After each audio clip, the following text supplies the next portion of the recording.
let's get into a little bit later into the book, and we're going to talk about the vanity of creativity. This is fun. This is fun. This is something I just found so much as an academic, just the vanity of creativity. And before talking about it, just my thoughts on it, I do want to read Allan Bloom's commentary on the creative. I think it's pretty insightful and it makes sense. All right. So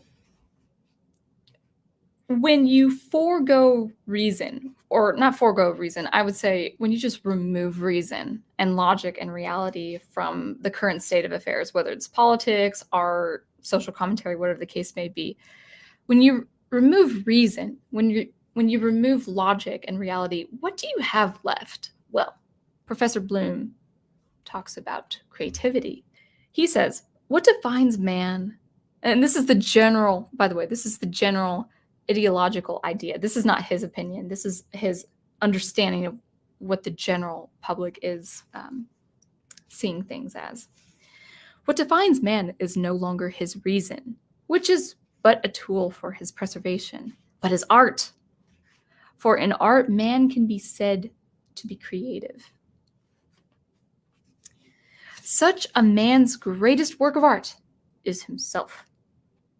He who can take his person, a chaos of impressions and desires, a thing whose very unity is doubtful, and give it order and unity, and even personality.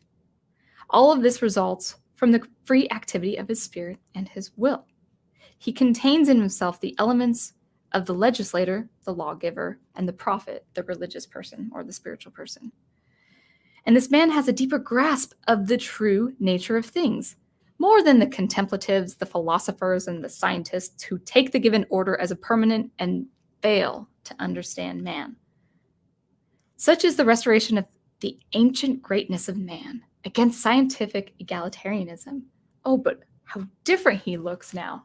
So to unpack this, what he's saying is in the recent centuries, really since I would say with the Enlightenment of the 1800s, people wanted to look to science and reason and replace science and reason, replace God with science and reason. Now, I would say you don't have to replace him with that. It could all be integrated, but that's just me as a Christian.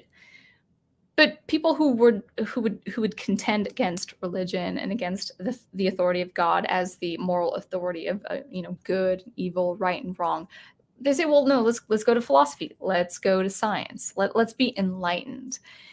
And what happened, according to the speculation of Allan Bloom, what happened with these philosophers is they were just kind of getting tongue-tied. They were just getting confused.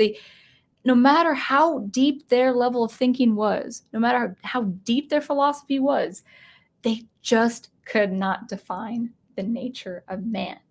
So who comes and assumes this responsibility? The artist. Why?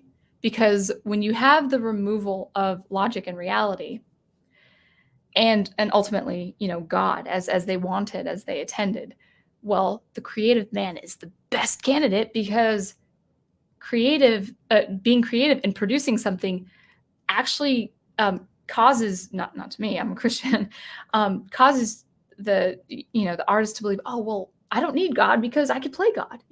I have that authority. I have that power. Now that seems a little far-fetched, but where else would you go? Without reason, without science, without logic, where else would you go? You would go to the creativity.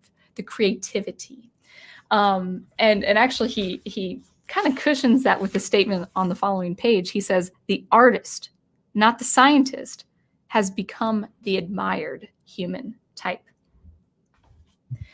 So, this idea that the creative man is the most important, it's the cream of the crop candidate to help people kind of assuage their confusion and misunderstandings of human nature when they can't explain human nature, when it can't be explained by the philosophers or the scientists.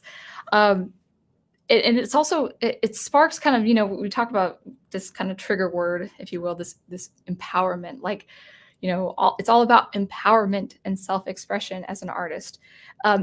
You guys may have seen it in your own social circles, whether it's in school or maybe you've seen it depicted on film, but the artist always looks a little different. The artist always looks like the intellectual, the deep thinker, uh, and the person who has the most, I would say, acute introspection. But that's actually all vain depictions of the artist. The role of the artist is almost like the role of the engineer. It's functional. Like we produce art. It's yes, it could be very creative and it could be very much a thing, a state of our self-reflection, but it's not. It shouldn't be deified. It shouldn't be like, oh, the artists are superior to the scientists. No, the scientist has their role. The artist has his or her role. The philosopher has his role. The teacher has her role. It's almost, I would say, in kind of a meta way, egalitarian in that respect. But the artist, society's view of the artist has become a rather vain one. It's saying that, oh, you're enlightened because you're creative. You know more. You know about the morals and what is right and what is wrong, and what you say goes is because you're creative, because God's behind you. He doesn't need to be the authority anymore, because you can create, just like this mythical God could create. Well, since he's removed, you can create, and therefore you have the authority. I know that sounds a little far-fetched, but I was in the academics, man. I saw this kind of vanity. This is why Disney will continue to succeed. Maybe not monetarily, maybe not by profit, but I think the reason why Disney will continue to succeed, even in creating subpar, mediocre stories, it's because creativity is still behind it, because there's a really weird, insidious vanity behind creativity. It could be the worst of the worst stories. It could be the poorest of the poor characters. But if it's packaged in a beautiful film, like a visually pleasing film, if it's got great sound design and it's got great music, it can still work because people might just enjoy it as that eye candy and that ear candy. The best example I can think of right now is The Rise of Skywalker. That movie, strictly by its narrative, makes no sense. The structure is all wrong. It's all off. There are afterthoughts. There are things like, oh, did you mean to say something? Was that supposed to have some sort of inherent meaning that we will get to later in the film? No. Oh, but it looks nice. It looks beautiful. There's this meta scene where Kylo Ren and Rey, they're fighting, and he's in a snowy village and she's in a really cool room, and it looks cool. But the story is awful. The story doesn't make sense. And that's the vanity of creativity. Is like, if it looks good, if it sounds good, it could be a poorly done story.